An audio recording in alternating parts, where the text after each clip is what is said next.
नाही बोलवलं तर पुन्हा तुमच्या विरुद्धच भाषण सुरू करणार असं.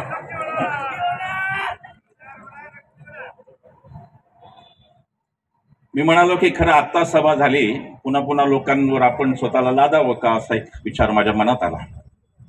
बंडू धोत्रे काय पिच्छा सोडायला तयार नव्हता. काय माणूस आहे,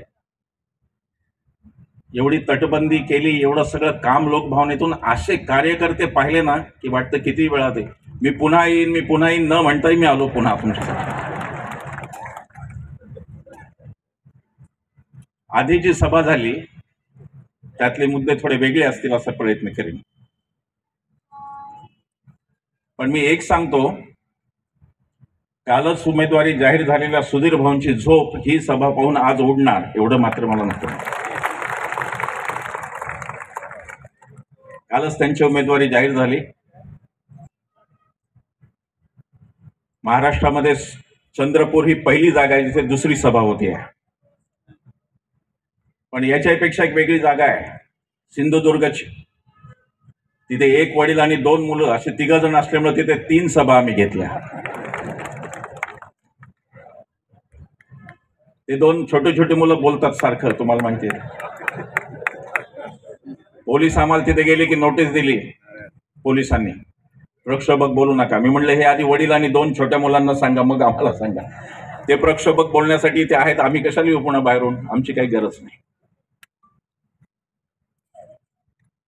मागच्या सभेतला एकच मुद्दा फक्त मांडणार आणि सुरुवात करणार. हे चंद्रपूरला बोलतोय म्हणून जंगलाबद्दल बरंच काय बोललं गेलं, सगळ्या गोष्टींबद्दल. 7.5 लाख एकर जंगल, ते आता जंगल राहिलेलं नाही मोदींच्या काळात. चंद्रपूर जंगलाचा जिल्हा आहे म्हणून हे बोलतोय.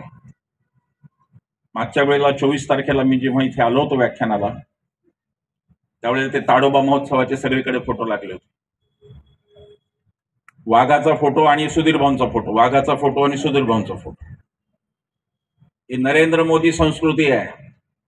देवेंद्र फडणवीस स्वतःला मिनी नरेंद्र मोदी समजतात आणि सुधीर मुनगंटीवार सुद्धा मिनी नरेंद्र मोदी समजतात आणि ते फोटो लावतात स्वतःचे. पण आज मी जरा थोडा वेळेत आलो, त्या दिवशी मला जरा यायला उशीर झाला.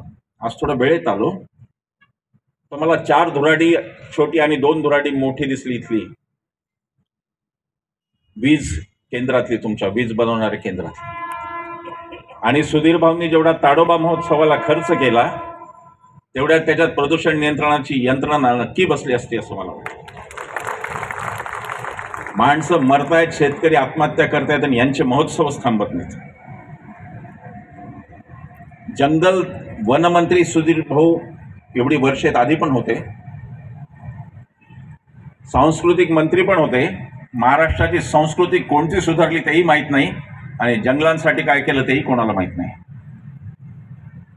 ताडोबामध्ये लोकांना संघर्ष करावा लागला, मग मॅन ॲनिमल कॉन्फ्लिक्टची आता गोष्ट निघाली. तर ताडोबामध्ये गायी वगैरे जनावरं जी खातात, वाघ बाहेर येऊन जे खातात, त्यांच्या कॉम्पेन्सेशनची तरतूद सुद्धा करायला यांना अनेक वर्ष लागली. कारण यांना मुळात जंगलाशी घेणं देणं नाही, वाघाशी घेणं देणं नाही, कशाशी नाही, स्वतःच्या प्रसिद्धीशी सगळ्यांना देणं घेणं आहे. आणि हा आमच्या पैशावर टाकलेला दरोडा आहे असं मी मानतो. पण त्यात त्यांचा आदर्श मोदी आहेत की मोदीजींनी 7-7.5 हजार करोड रुपये स्वतःच्या जाहिरातीवर आतापर्यंत घालवलेत. ते यांचे बॉस आहेत. ते सागर बंगल्यातला बॉस कोणीतरी, तसं यांचा दिल्लीतला बॉस, दिल्लीतले बॉस आहेत. कोणतंही मूलभूत काम नाही, जंगल वन पर्यावरण यात कोणतंही मूलभूत काम या सरकारने ना केंद्राने केलं ना राज्याने केलं. काहीतरी विचित्रपणा करायचा. ते कुनोमध्ये काय ते चित्तेच मागवले.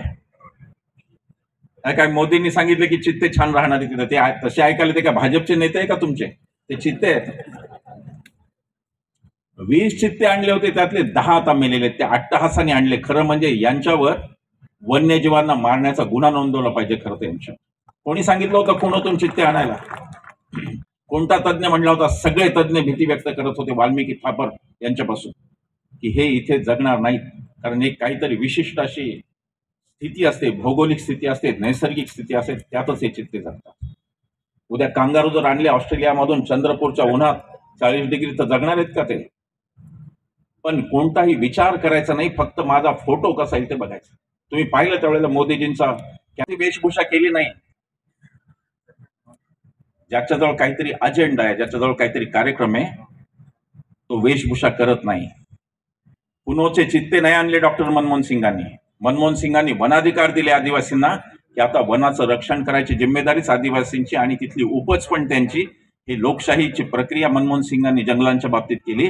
मुनगंटीवारांनी मला सांगावं, त्यांनी किंवा नरेंद्र मोदींनी या देशातल्या जंगलांसाठी काय केलं, किती जंगल क्षेत्र वाढवलं आणि 7.5 लाख एकर जंगलाची जमीन तुम्ही कशी जंगलापासून दूर नेली, त्याचा तुम्ही हिशेब द्यावा. चंद्रपुरातलं प्रदूषण आसिमनी सांगितलं, मी जास्त बोलणार नाही. या माणसांना आपला श्वास महत्वाचा वाटत नाही. लक्षात, यांना त्यांचे फोटो महत्वाचे आहेत, त्यांचं छबी महत्वाची आहे, त्यांची प्रसिद्धी महत्वाची आहे, पण चंद्रपूरकरांचा श्वास यांना महत्वाचा वाटत नाही. अनेक गोष्टी मी इथे तेव्हाही बोललो.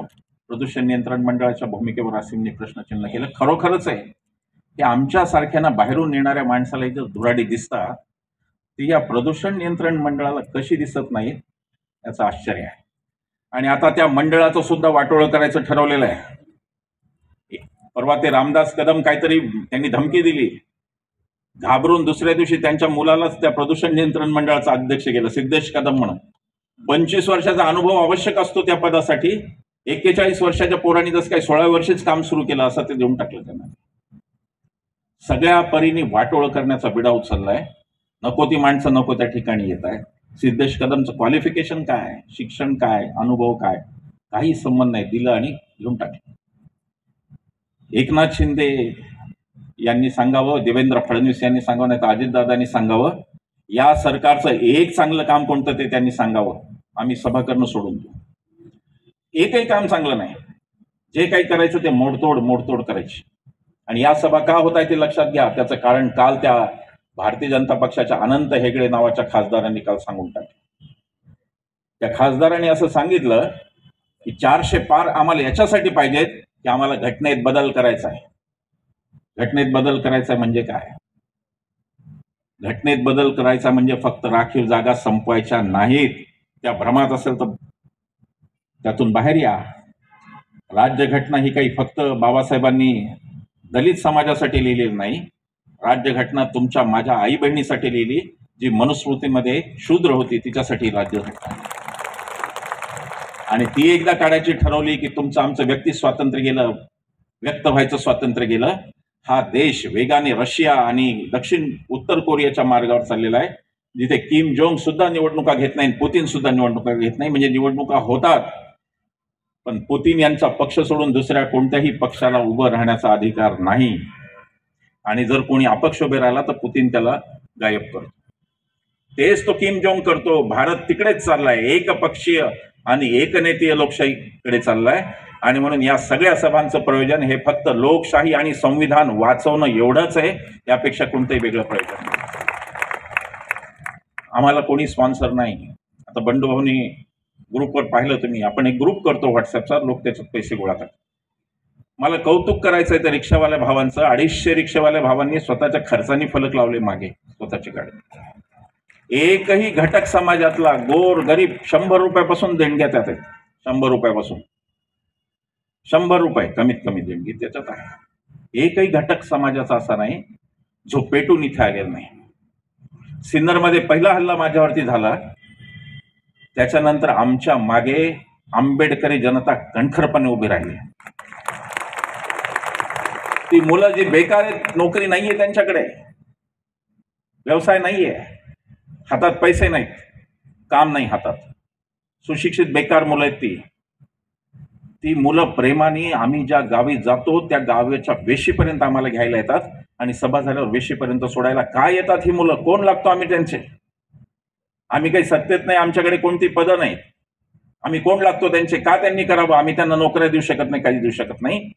ती रसरशीत मुलं तरुण आहेत, त्यांना एकच माहिती असतं की बाबासाहेबांच्या संविधानासाठी ही माणसं बोलतात आणि ते वाचवण्यासाठी म्हणून ते आमच्याबरोबर येतात. त्यात आमची पुण्याई नाही, त्यात आमची कोणती नाही पुण्याई. ती असली तर गांधीजींची, ती असली तर बाबासाहेबांची.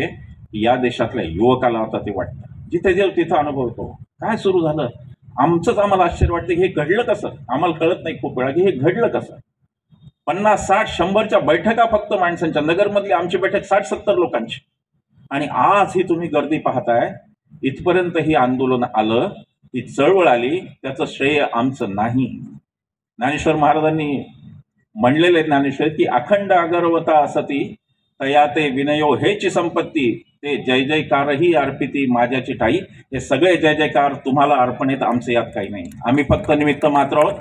इथे बसणारे दोघं, हे इथे बसलेले हजारो लोक जे आहेत, सगळ्या खुर्च्या भरलेल्या आहेत, एक ना एक खुर्ची भरलेली आहे. माझा कॅमेरामन भावाला माझं सांगणं आहे की एकदा ह्या खुर्च्या दाखवा, ज्यांनी टिंगल टवाळी केली की सभागृहात घेतात आणि यांच्या काय, त्यांना ह्या खुर्च्या आणि ही भरलेली माणसं दाखवा. आणि सगळ्या खुर्च्या भरून मागे माणसं उभे आहेत आणि कडेने पण माणसं उभे आहेत. हे वैभव, हे जे वैभव आहे हे आमचं नाही, हे तुमचं वैभव आहे. हे तुम्ही स्वतः उभे राहिलात आणि हे लोकांनी लोकांसाठी केलेलं आहे. याच्यात आम्ही फक्त निमित्त मात्र आहोत. तिकडचे 2 जण फक्त इकडे बसले, बाकी काहीच फरक नाही. हे सगळं तेच चाललंय.